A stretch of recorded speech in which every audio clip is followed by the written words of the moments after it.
Bonjour à tous et bienvenue dans cette nouvelle vidéo, la 6e. Et nous continuons à étudier ensemble les sacrements, les 7 sacrements de l'Église catholique. Et aujourd'hui, nous allons parler d'un sacrement qui, je trouve, est trop peu connu des fidèles catholiques, et je n'irai pas jusqu'à dire qu'il est mis de côté ou qu'il est oublié, parce qu'il y a encore certaines personnes qui le demandent, mais je pense que plus de la moitié des catholiques ne sont pas au courant que ce sacrement existe.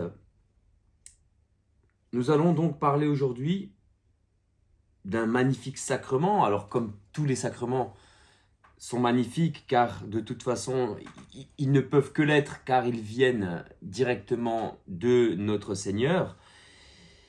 Et le sacrement dont nous allons parler aujourd'hui, c'est l'onction des malades. Alors, ce sacrement est un sacrement institué pour le soulagement spirituel et corporel des malades qui sont en danger de mort. Attention sur le terme malade. Malade, ça ne veut pas dire j'ai un rhume, je dois recevoir le sacrement des malades. Malade, c'est voilà, les malades en danger de mort, donc les maladies graves. Nous avons déjà parlé dans les précédentes vidéos du baptême, le baptême qui nous fait vivre dans le Christ, que nous recevons normalement au début de notre vie terrestre, mais aussi en plein milieu, et donc ça reste le début de notre vie chrétienne. Nous avons parlé de l'Eucharistie qui nous accompagne tout au long de notre vie sur la terre en tant que chrétien.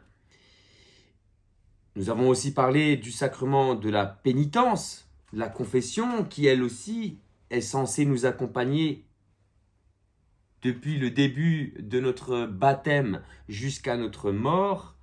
Nous avons parlé de la confirmation qui nous fait soldats du Christ et qui nous donne une ligne de conduite à tenir lors du passage entre l'âge d'enfant et l'âge adulte.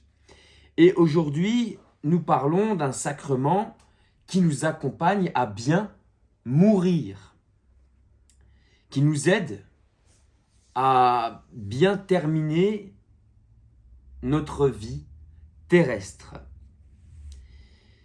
Pour que, bien sûr, nous obtenions, tous les sacrements sont là pour ça, mais je vous le rappelle encore une fois, pour que nous obtenions un jour la vie éternelle. L'Église, par les 7 sacrements, nous accompagne, donc nous l'avons vu, tout au long de notre vie, dans tous les moments. Et elle ne laisse jamais tomber un de ses fidèles, même quand la mort arrive, parce que tôt ou tard, elle arrive. L'Église nous tient la main et nous accompagne de notre naissance à notre mort terrestre. Notre Seigneur a toujours eu une compassion forte envers les malades. Nous le savons parce que l'Évangile nous en parle.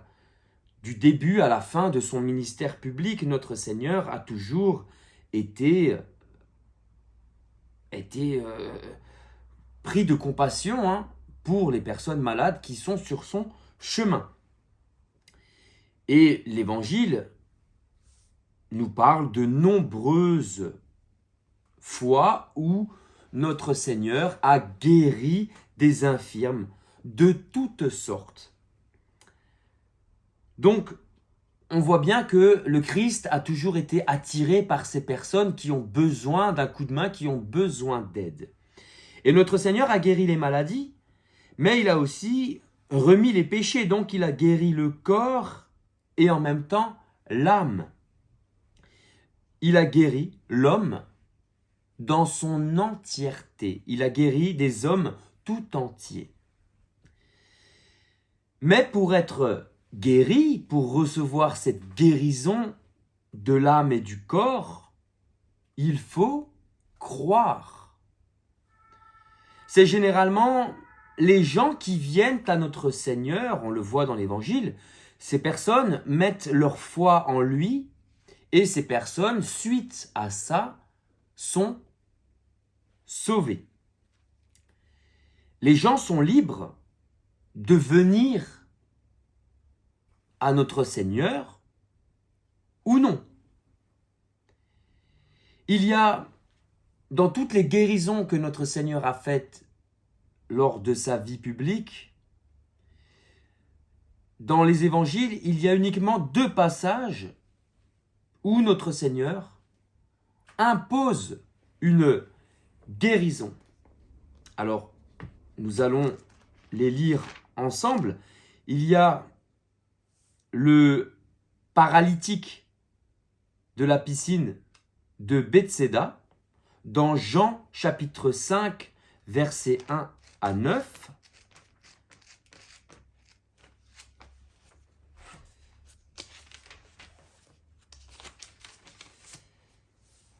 Après cela, il y eut une fête juive, et Jésus monta à Jérusalem. Or, à Jérusalem, près de la porte des brebis, il existe une piscine qu'on appelle en hébreu Betzata. Elle a 5 colonnades sous lesquelles était couchée une foule de malades, aveugles, boiteux et impotents. Il y avait là un homme qui était malade depuis 38 ans. Jésus, le voyant couché là, en apprenant qu'il était dans cet état depuis longtemps, lui dit « Veux-tu être guéri ?» Le malade lui répondit « Seigneur, je n'ai personne pour me plonger dans la piscine au moment où l'eau bouillonne, et pendant que j'y vais, un autre descend avant moi. » Jésus lui dit « Lève-toi, prends ton brancard et marche. » Et aussitôt l'homme fut guéri, il prit son brancard et marchait.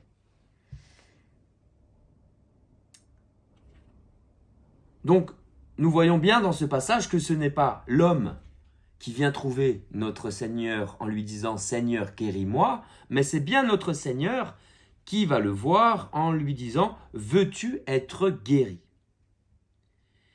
Le deuxième passage, la deuxième guérison où notre Seigneur ne demande pas l'avis du malade. Alors bien sûr, tous les malades veulent être guéris, mais généralement, on le voit dans tout le reste de l'Évangile, c'est les personnes qui viennent à notre Seigneur. Là, on voit bien que notre Seigneur impose cette guérison. Et donc le deuxième, c'est dans Marc 3, chapitre 3, versets 1 à 5. Alors,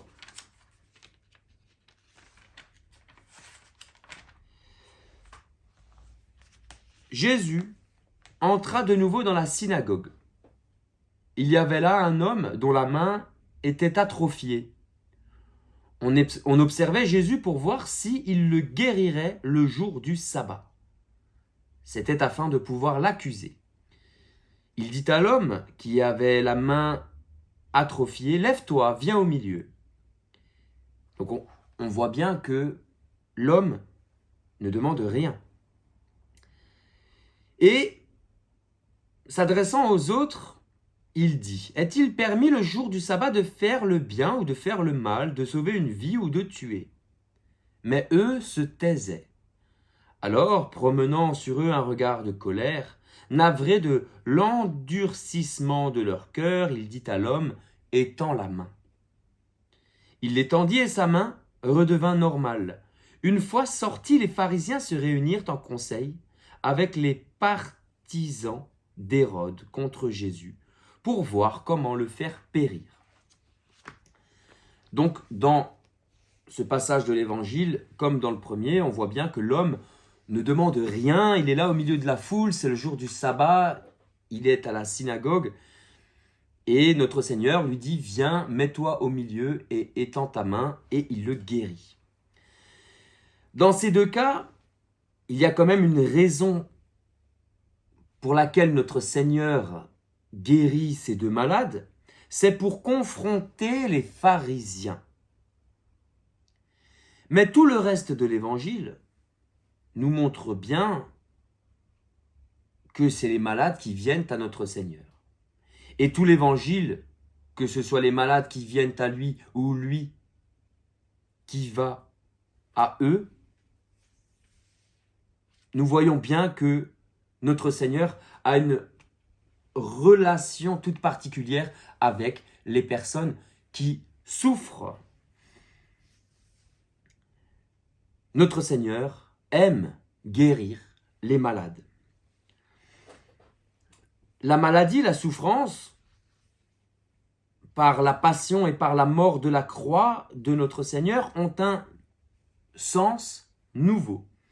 Elles peuvent nous configurer à notre Seigneur, nous pouvons nous unir à lui et à sa passion rédemptrice. Alors d'où vient ce sacrement des malades? Notre Seigneur a fait participer ses disciples à son ministère de la compassion et de la guérison. L'Évangile nous dit « Et il chassait beaucoup de démons et faisait des onctions d'huile et à de nombreux malades et les guérissait. » C'est saint Marc qui nous rapporte ça dans l'Évangile au chapitre 6 du verset 12 à 13. Une fois ressuscités, notre Seigneur les renvoie encore. « Par mon nom, ils imposeront les mains aux malades, et ceux-ci seront guéris. » Marc, chapitre 16, versets 17-18. Et dans Matthieu 10, 8, notre Seigneur dira « Guérissez les malades ». Donc l'Église a reçu cette charge de s'occuper des malades et de les accompagner avec soin directement par notre Seigneur.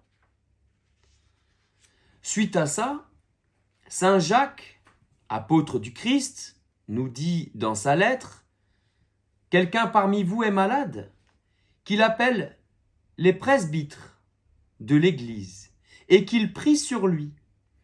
Après l'avoir oint d'huile au nom du Seigneur, la prière de la foi sauvera le patient et le Seigneur le relèvera. S'il a commis des péchés, ils lui seront remis. »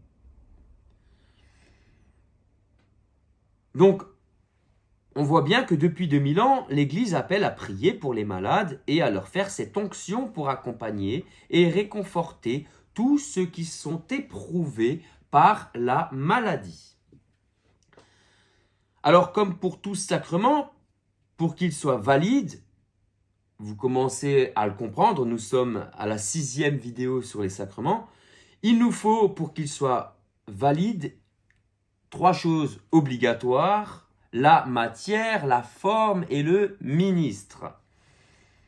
Alors, pour ce sacrement des malades, la matière est double. Il y a la matière éloignée et il y a la matière prochaine. Donc la matière éloignée, c'est l'huile des malades. C'est de l'huile qui est bénie par l'évêque lors de la messe chrismale. La messe chrismale, nous l'avons vu sur la vidéo de la confirmation, c'est quand l'évêque bénit donc l'huile des malades et le Saint-Crème pour la confirmation. Et il les bénit lors de la Semaine Sainte qui arrive à grands pas, qui commence demain par le dimanche des Rameaux. Et donc, dans notre diocèse en Alsace, notre évêque bénira l'huile sainte ainsi que le Saint-Crème à la messe chrismale qui se tiendra à la cathédrale de Strasbourg mardi en fin d'après-midi. Donc, la matière, c'est l'huile des malades bénie par l'évêque, et la matière prochaine, c'est l'onction faite avec cette huile sur le front et sur les mains du malade. Il faut donc imposer cette huile, comme nous l'avons vu pour le sacrement de la confirmation, où l'évêque oint le confirmé d'huile sur le front en lui faisant une croix. Là, le malade est oint de cette huile sur le front, mais aussi sur les mains. Et ça peut être aussi, la personne peut recevoir l'onction aussi à la partie du corps qui lui fait douleur. C'est possible de recevoir l'onction en plus du front et des mains sur la partie qui est touchée par la maladie. La forme de ce sacrement, c'est la prière liturgique prononcée lors de l'onction. Donc au moment où le prêtre, j'ai déjà annoncé qui est le ministre, mais donc au moment où le prêtre, au moment où le ministre va faire cette imposition, cette onction d'huile, il va dire cette prière qui est « Par cette onction sainte, que le Seigneur, en sa grande miséricorde, vous réconforte par la grâce de l'Esprit Saint. Ainsi, vous ayant libéré de tout péché, qu'il vous sauve et vous relève. » Et donc le ministre, c'est un prêtre de l'Église catholique. Alors, nous parlons bien là actuellement du sacrement. Pour le sacrement des malades, il faut que ce soit un prêtre catholique. Par contre, si quelqu'un dans votre famille est malade, vous pouvez bien sûr et vous devez prier pour cette personne. Vous devez prier pour lui. Vous ne pouvez pas lui donner le sacrement des malades, mais vous pouvez le porter dans vos prières. Le sacrement peut être reçu, on peut le recevoir plusieurs fois dans une vie. C'est-à-dire qu'en cas de maladie grave, le malade reçoit l'onction. Et si la maladie s'aggrave, il peut redemander à recevoir cette onction. Si une personne qui est malade reçoit l'onction, puis venait à guérir, à retrouver la santé, et qu'un jour, 10 ans plus tard, elle ait une autre maladie, elle peut bien entendu recevoir à nouveau ce sacrement. On n'a pas un sacrement des malades pour une maladie une fois dans notre vie. Si on est malade et qu'on a un cancer, peu importe le cancer, on reçoit l'onction des malades. Si on est guéri et que 10 ans après on a un autre cancer, on peut recevoir l'onction de nouveau. Avant la fin de la vie, on peut encore recevoir le sacrement. Le sacrement des malades peut être reçu plusieurs fois. Il n'y a pas qu'une seule fois. Il est aussi bon de recevoir ce sacrement avant une opération importante ou quand une personne prend de l'âge, car la fragilité s'accentue quand on prend de l'âge. Ce sacrement peut avoir lieu à l'hôpital, il peut avoir lieu à la maison, il peut avoir lieu à l'église, tout dépend du niveau de santé du malade. Quelqu'un qui est sur le point de mourir, qui est dans son lit d'hôpital, on ne va pas le sortir de l'hôpital pour l'emmener à l'église. On va lui donner le sacrement directement à l'hôpital. Le sacrement peut aussi être reçu en même temps que la Sainte Messe est célébrée. Au sein même de la célébration de l'Eucharistie, le sacrement des malades peut être reçu. Alors, comme je l'ai dit, toujours pour chaque sacrement, il faut toujours une préparation avant de recevoir un sacrement. Et pour recevoir ce sacrement, la plus belle des préparations, si bien sûr le temps le permet, c'est de recevoir le sacrement du pardon que nous avons vu la semaine dernière, de recevoir la confession avant de recevoir ce sacrement des malades, pour que l'âme soit dans de bonnes conditions pour recevoir le sacrement. Alors bien sûr, quelqu'un qui est sur le point de mourir et qui reçoit le sacrement, qui ne peut plus parler et qui va partir dans les prochaines minutes, s'il ne peut pas le recevoir, ce n'est pas grave. Mais en soi, si maintenant je suis malade et je sais que je vais, par exemple, le docteur me donne 2 semaines à vivre, eh ben, j'ai le temps, si je suis en capacité, de me confesser et suite à la confession, de recevoir le sacrement des malades. Tout dépend bien sûr de la situation. Mais il est bon pour recevoir ce sacrement, comme pour recevoir tous les autres sacrements, il est bon de se confesser avant pour que l'âme soit dans les bonnes conditions, comme je viens de le dire. Et il est bon que, après avoir reçu ce sacrement, la personne puisse communier à la Sainte Eucharistie. Alors, avant de recevoir le sacrement, c'est bien de pouvoir se confesser. Suite à la confession, c'est bon de recevoir le sacrement des malades. Et une fois qu'on a reçu le sacrement des malades, il est bon de pouvoir communier à la Sainte Eucharistie. Donc ce sacrement peut avoir lieu à l'hôpital si vraiment la personne, si son état de santé est vraiment au plus bas. Et c'est important de le savoir parce que beaucoup de personnes se disent, tiens, pour recevoir un sacrement, je suis obligé de me rendre à l'église. Mais ce n'est pas vrai parce que l'église peut venir à vous à travers les ministres. Alors, chose que je n'ai pas dite dans la vidéo sur la confession de la semaine dernière, c'est pareil pour la confession. La confession, j'ai parlé du confessionnal, quand on se rend au confessionnal, qu'on doit se mettre à genoux, etc. Ça, c'est quand les conditions le permettent. Par contre, quelqu'un qui ne peut pas se déplacer, ou quelqu'un qui serait à l'hôpital, branché, et qui n'aurait pas de permission de sortie, peut très bien recevoir le sacrement de la confession dans son lit d'hôpital, peut très bien recevoir la confession dans son salon, peut très bien recevoir la confession dans sa chambre. L'essentiel, quand on reçoit ce sacrement, c'est que l'intimité soit préservée, que personne ne puisse entendre ce qui est dit lors de la confession parce que ça reste entre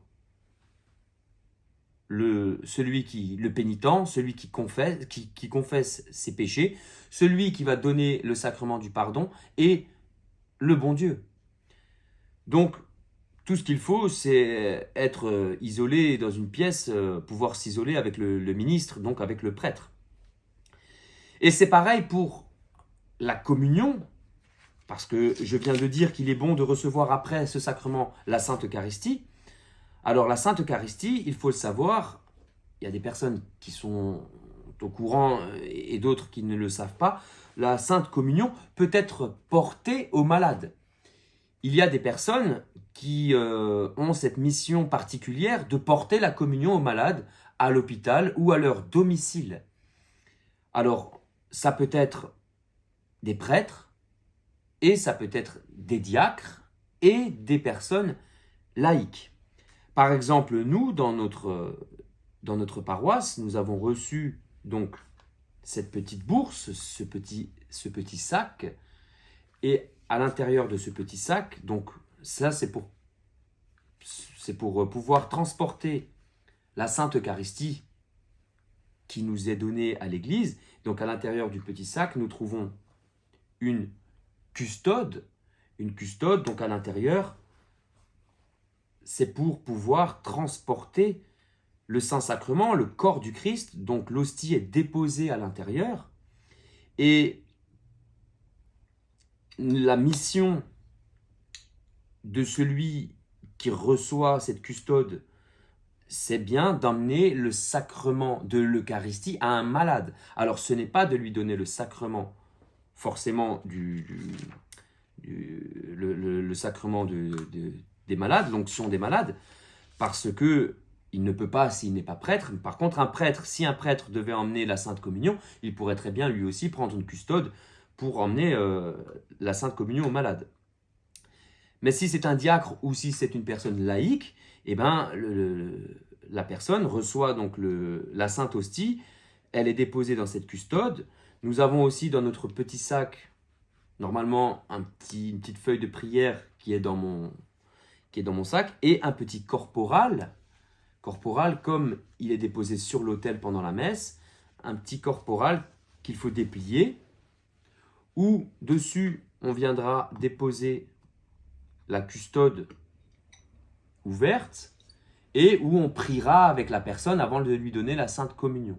Et après l'acte de pénitence et après un Notre Père ainsi que la lecture des évangiles et des lectures du jour, on donnera la communion à la personne. Donc, on peut très bien aussi recevoir la communion à l'hôpital. On n'est pas obligé de venir à l'église. Alors, bien sûr, ce n'est pas fait, ce ministère n'est pas créé pour les personnes feignantes. C'est pas maintenant, tiens, j'ai pas envie d'aller à la messe dimanche, je reste chez moi. Allô, bonjour, est-ce que je peux recevoir la communion? Là, dans ce cas-là, ça ne marche pas. Celui qui veut recevoir la Sainte Communion doit aller à la messe le dimanche et c'est un des commandements de notre Seigneur dans les 10 commandements. Donc c'est vraiment pour les personnes qui sont malades et qui ont, pour que ces personnes aient la possibilité de pouvoir communier au corps de notre Seigneur. Alors, normalement, revenons sur notre sujet principal. Normalement, chaque catholique devrait recevoir ce sacrement avant de quitter ce monde. Et donc, chaque catholique doit être au courant que l'Église donne ce sacrement. C'est bien pour ça que je fais des vidéos, je fais cette série de vidéos sur les sacrements pour que les catholiques et les non-catholiques ou les personnes qui se convertissent peuvent bien être au courant de ce que l'Église propose au cas où, si dans leur formation, on aurait oublié de leur dire. Donc l'Église catholique donne ce sacrement des malades et c'est important de le savoir. Donc demain, si quelqu'un de vous, alors je ne souhaite de mal à personne, ni la maladie, ni d'autres malheurs, mais si maintenant quelqu'un d'entre vous qui écoutez cette vidéo ou quelqu'un de vos proches avait une maladie grave, avait une maladie qui allait l'emmener à la mort, eh bien faites en sorte que cette personne, ou si c'est vous-même, que vous puissiez recevoir ce sacrement des malades. Alors, comment faire pour recevoir ce sacrement? Il suffit de prendre contact avec le prêtre, soit de votre paroisse, ou de la paroisse la plus proche de l'hôpital. Il n'y a rien de bien compliqué. Vous téléphonez à la paroisse la plus proche, à l'église la plus proche. Voilà, je suis à l'hôpital, j'ai une maladie grave, je vais mourir dans quelques jours ou dans quelques heures. Je veux recevoir le sacrement des malades. Et la personne que vous aurez au bout du fil fera tout pour que vous puissiez recevoir ce sacrement avant de quitter ce monde. Pareil, si c'est pour quelqu'un de votre famille, votre grand-mère, votre mère, votre époux, votre épouse, n'importe qui va passer de l'autre côté. Si c'est vraiment la fin de sa vie, vous pouvez téléphoner en urgence en disant, voilà, alors le mieux c'est de le faire avant que ce soit trop grave, mais si c'est en urgence, il faut quand même essayer de téléphoner et de demander si un prêtre est disponible pour pouvoir donner cette onction, ce sacrement. Aujourd'hui, on le voit bien dans les familles catholiques, on baptise les enfants quand ils sont nés, les enfants font leur première communion. Dans leur vie, ils se confessent ou pas.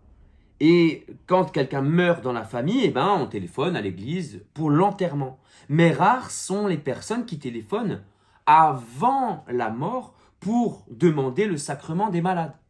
Et ça, c'est bien dommage. Comme tous les sacrements, celui des malades n'est pas là pour rien et il n'est pas à minimiser. Si notre Seigneur l'a institué, c'est bien qu'il y ait une raison de recevoir ce sacrement, c'est bien que ce sacrement est nécessaire. Sinon, notre Seigneur ne nous instituerait pas des choses qui ne servent à rien.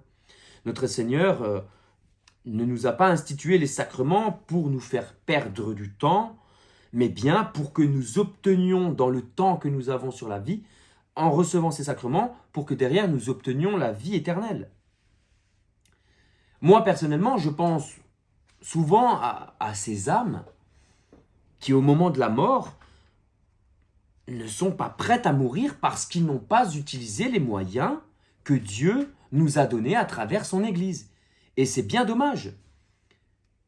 Les sacrements sont là pour être utilisés. Il faut les utiliser. Ils ne sont pas là pour être mis de côté. Il faut vraiment les utiliser. Donc celui qui a une maladie grave ou celui qui arrive à la fin de ses jours doit recevoir ce sacrement, donc doit téléphoner, non plus au, comme disait Saint Jacques, au presbytre, mais bien au presbytère. Donc il faut téléphoner au presbytère pour pouvoir demander à un prêtre de recevoir cette onction. Toute notre vie, nous devons vivre des sacrements. Après, c'est trop tard. Et le sacrement des malades, aujourd'hui, ne doit pas être mis de côté, ne doit pas être oublié, mais doit vivre, lui aussi, comme les autres sacrements. On voit sur les réseaux sociaux, en plus, en ce temps de carême, parce que nous arrivons dans quelques jours à la grande fête, à la grande solennité de Pâques, et c'est à la solennité de Pâques que les adultes vont être confirmés. Donc on voit sur les réseaux sociaux une grande joie de tous ces jeunes adultes qui reçoivent le sacrement du baptême. Cette année, en France, un peu plus de 20 000 personnes vont être baptisées, et c'est très bien, bien sûr, c'est une grande joie. Mais c'est aussi une grande joie de voir des foules de personnes qui vont recevoir le sacrement du pardon au confessionnal, et c'est une grande joie quand les personnes téléphonent au presbytère pour pouvoir recevoir l'onction des malades. Tous les sacrements sont là pour que nous obtenions, je l'ai déjà dit, la vie éternelle, et sont là pour que nous vivions de ces sacrements. Alors quand je vois, voilà, sur les réseaux, plus de 20 000 baptêmes cette année, nouveau record, c'est très bien, c'est très bien. Mais ce n'est pas que le baptême qui compte. Parce que le baptême, c'est le début. Mais ce qui compte, c'est vraiment de vivre comme un catholique du début, donc de son baptême, jusqu'à la fin de sa vie. Et pour vivre comme un bon catholique, il faut recevoir et vivre de tous les sacrements. Et donc, quand on s'approche de la mort, il faut recevoir le sacrement des malades. Et il faut avoir le même enthousiasme pour recevoir ce sacrement que l'enthousiasme qui est là au moment de recevoir le baptême. Ce sacrement a bien sûr un effet. L'effet, c'est un don particulier de l'Esprit Saint.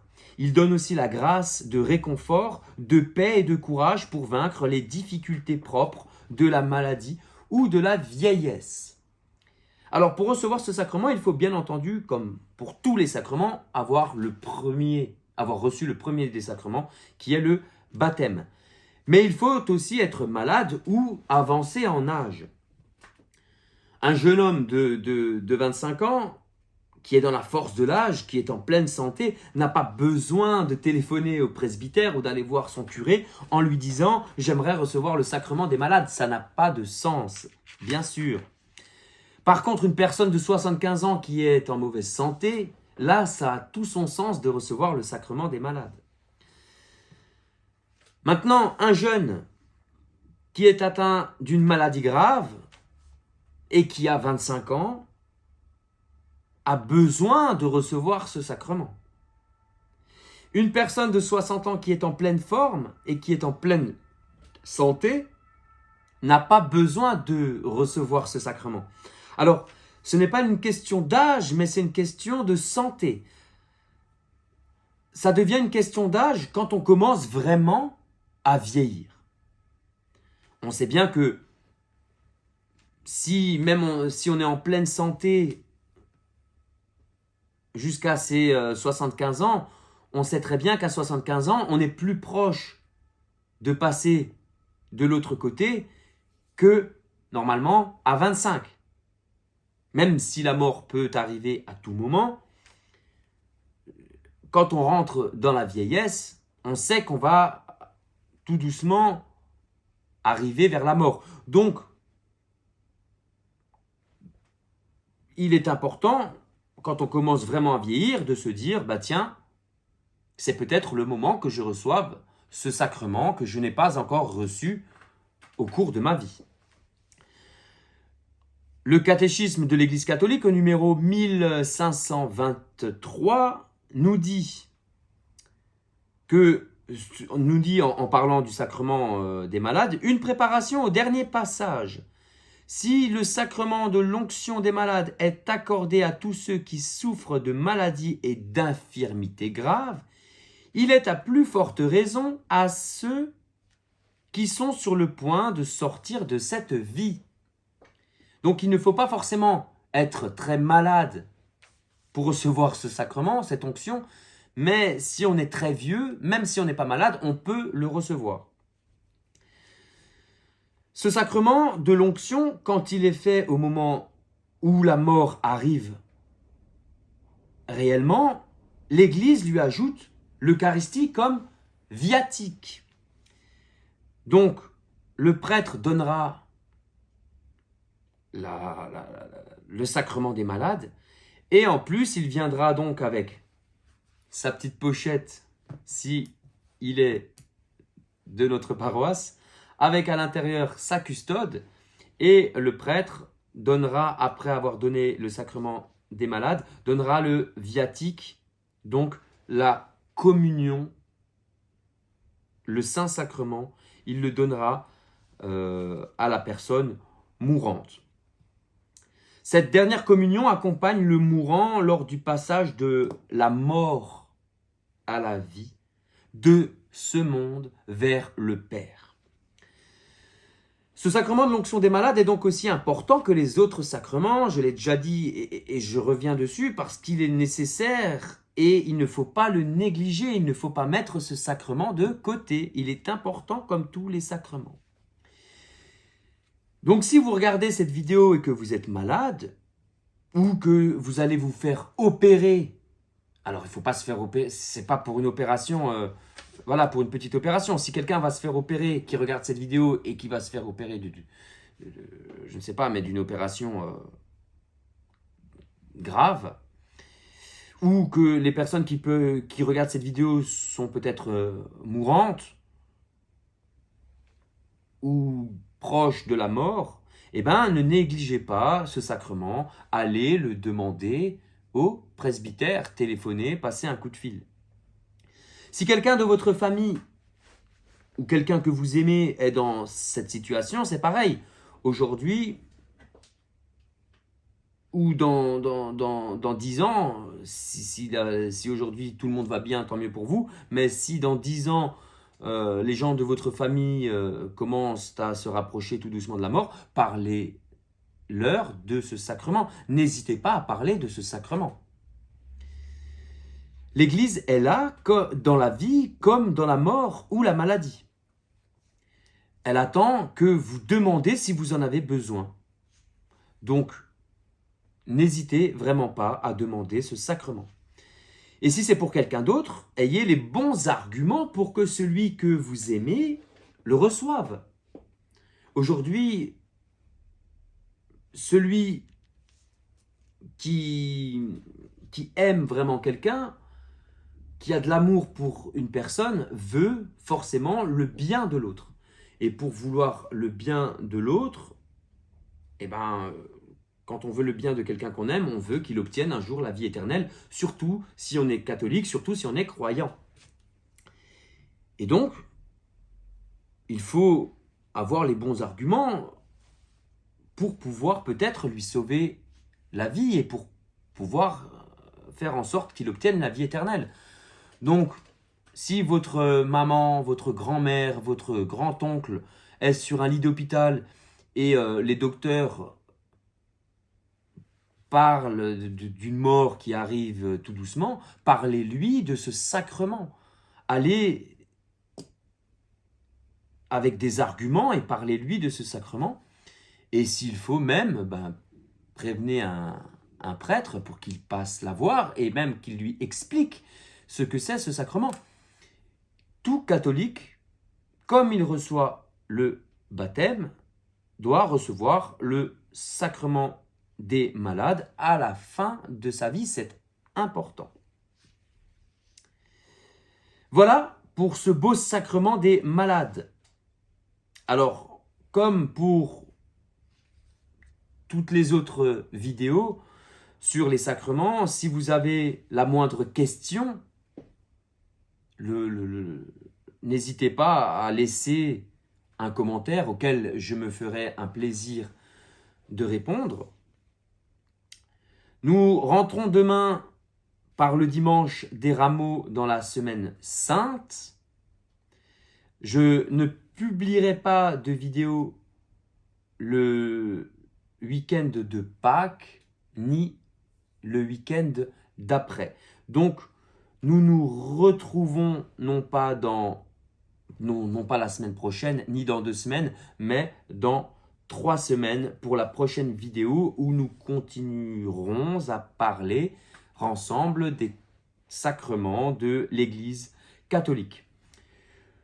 Je vous souhaite une belle semaine sainte. Déjà pour demain, je vous souhaite un beau dimanche des rameaux, une belle semaine sainte, de belles fêtes de Pâques.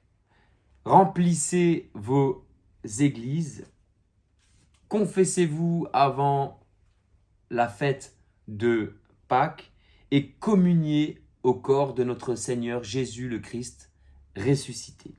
Je vous remercie pour votre écoute et vous dis à dans 3 semaines. Merci beaucoup.